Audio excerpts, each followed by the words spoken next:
నమస్తే, welcome to our channel. నేను పద్మిని. ప్రస్తుతంతో పాటు senior journalist and political analyst Imandi Ramarao గారు ఉన్నారు. మాట్లాడదాం. సార్ నమస్తే. సార్ నమస్తే. సార్, జనసేన పార్టీ గుర్తుకు ఏదైతే ఉందో దాని మీద శ్రీచక్రం ఉండటాన్ని తప్పుపట్టారు ఒక ఆధ్యాత్మికవేత్త. అలా శ్రీచక్రం ఉండటం డెఫినెట్ గా ఒక దోషభూయిష్టమైనటువంటి చర్యగా ఉండకూడదు. అది పరమ పవిత్రమైనటువంటి ఒక చిహ్నం. అమ్మవారు కొలువుదీరి ఉంటారు బిందువులో అంటూ ఆయన ఈ వ్యాఖ్యల్ని చేయడం జరిగింది. ఎట్లా చూడొచ్చు సార్ ఈ అంశాన్ని? ఈ వ్యాఖ్యానం చేసిన వాళ్ళు ఎవరు? ముందు ఒకవేళ ధర్మపీఠలో ఎవరో పీఠాధిపతులు ఎవరో ఈ ఆధ్యాత్మిక చింతన ఉన్న వాళ్ళు ఎవరో చేశారు అనుకుందాం కాసేపు. మరి హైందవ మతం చిహ్నంగా బీజేపీ పార్టీ ఉంది కదా, దాని ఫ్లాగ్ని కాషాయం, ఈ పార్టీలు కాషాయాన్ని సూచించకూడదు, చాలా అంటే త్యాగానికి గుర్తు, సన్యాసానికి గుర్తు అని ఏదో అంట పిచ్చి పిచ్చి బాగులు ఆగవచ్చు. కానీ ఒకవేళ ఆ గుర్తులో ఏదైనా లోపం ఉన్నట్టయితే వెంటనే ఆ ఇద్దరితో ప్రారంభించినటువంటి బీజేపీ పార్టీ అక్కడే ఉండేది. ఈరోజు దేదీప్యమానంగా 3 సార్లు ప్రధానమంత్రిని గెలుచుకునేది కాదు. అలాగే ఈ శ్రీచక్రంలో కానీ దేంట్లో కానీ లోపం ఉంటే దాని సంబంధికులేనే ఏదైనా కొంచెం ఇబ్బంది పెడుతుందేమో. పెడితే నా ఉద్దేశంలో దేవుడు ఎప్పుడు ఇబ్బంది పెట్టడమ్మా. దేవుడు కానీ దేవత కానీ ఎప్పుడు అమ్మ కొట్టి చంపేస్తుంటే ఎలా నమ్ముతాను నేను?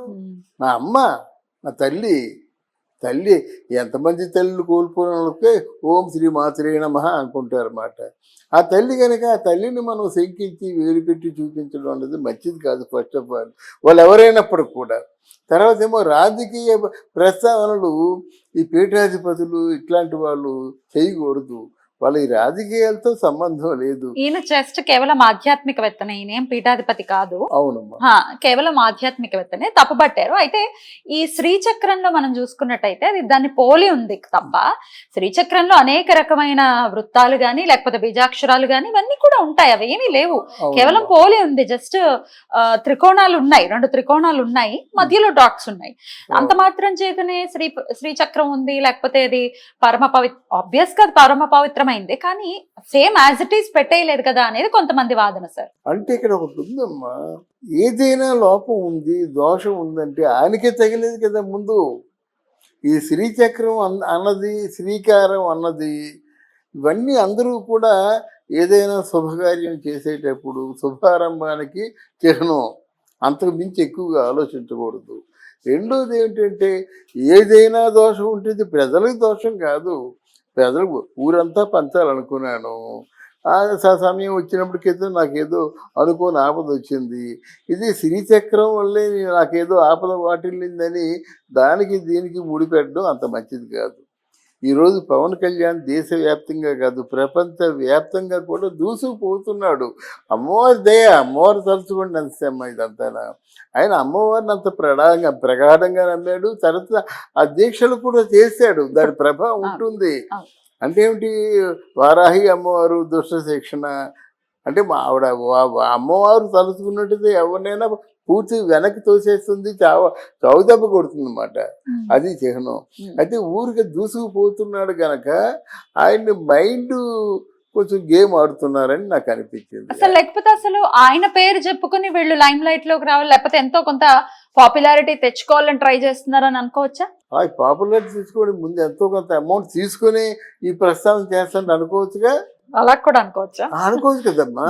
ఇప్పుడు వైఎస్ఆర్సీపీ 100కి 150కి 170 అన్న వాళ్ళందరూ అట్లాంటి వాళ్ళే కదా, అన్నీ తెలిసి మాట్లాడిన వాళ్ళు కదా. ఈ సోకాలు దరిద్రుడు ఆయన వేణుస్వామి ఎవరో ఉన్నారు, ఆయన ఎన్ని తిట్లు తిట్టినా తక్కువే మాట. అట్లాంటి ఒక అవినీతి అంటే దేవుడి పేరు చెప్పుకొని, ధర్మం పేరు చెప్పుకొని, భక్తి పేరు చెప్పుకొని అవినీతి ముసుగులో లక్షలు సంపాదిస్తూ ఎంతోమంది ఉసురు పోసుకున్నటువంటి వ్యక్తి మాట. అట్లాంటి వ్యక్తులు అందరూ డబ్బులు తీసుకొని చెప్పిన వాళ్ళే కదా. జగన్మోహన్ రెడ్డి పక్కన ఉంటుండగా మీరు గెలిచేస్తారు అంటే తిరుపతిని చూస్తుండగాను ఎట్టి పరిస్థితుల్లో నేను చెప్పింది గ్యారంటీ జగన్మోహన్ రెడ్డి గారు గెలుస్తారని కాకుండా ఒక 15 సంవత్సరాలు 20 సంవత్సరాలు ఉంటారని కూడా చెప్పాడన్నమాట. మరి వాళ్ళ కోవలకి చెందుతుంది. లేదా శ్రీచక్రం ఏముందమ్మా, ప్రతి ఇంటికి శ్రీచక్రం ఉంటుంది కదా. ఆ ఇల్లు మంచివాడ చెడ్డవాడ అది చూడరు. ఆ మంచి తలంపులు ఉన్నప్పుడు ఇట్లాంటి భావన కలుగుతుంది. అమ్మవారికి దండం పెట్టుకుందాం, నిత్యం దీపారాధన చేసుకుందాం, అమ్మవారి స్తోత్రాలు చదువుకుందాం అనే భావన ముందు అసలు ఆ హృదయంలో ఉండాలన్నమాట. అది పోల్చుకుంటే ఇది ఎవరు తన భక్తులో ఎవరు తన భక్తులు కాదో పోల్చుకోకుండా ఇంత జరుగుతుందా గనక అదేమి కాదు. ఇది కేవలం పవన్ కళ్యాణ్ దీనివల్ల దోషమేమో బ్రాహ్మణుడు నల్లమేక కథలాగా వస్తుందన్నమాట. అంతేగాని దీంట్లో ఏ దోషము లేదు. హాయిగా మంచితనం, ఒక మంచి స్వభావం, స్వచ్ఛత ఉన్నప్పుడు ఆ మంచితనం వల్ల కొన్ని లక్షలాది మంది ప్రేక్షకులు వాళ్ళ అంటే జీవితాలు బాగుపడుతున్నప్పుడు, వాళ్ళ ఇళ్లలో దీపాలు వెలుగుతున్నప్పుడు దాన్ని ఎలా ఖండిస్తాం? అమ్మవారు కోరుకుంది అందరూ లోక సమస్త సుఖినోభావంతో. అయ్యవారు కోరుకున్న, అమ్మవారు కోరుకున్న అంతే.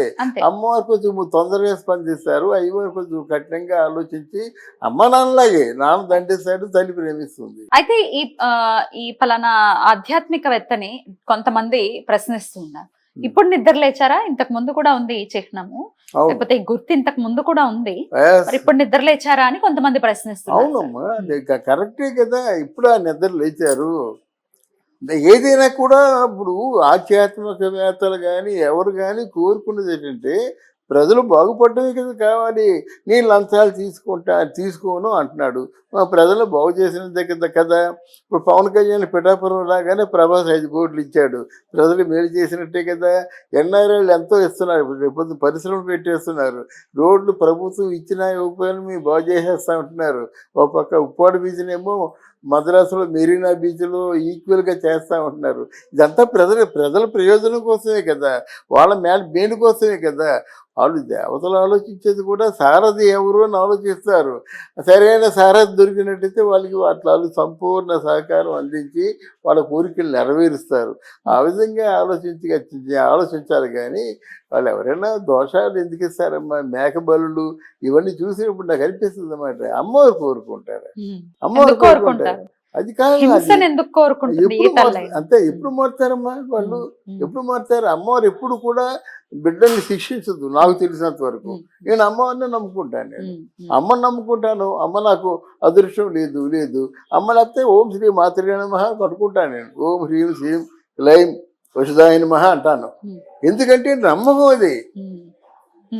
నిజాక్షరాలు కూడా పాటిస్తారా మీరు? అంటే చెప్తున్నానమ్మా, అంటే ఒక నమ్మకం, విశ్వాసం.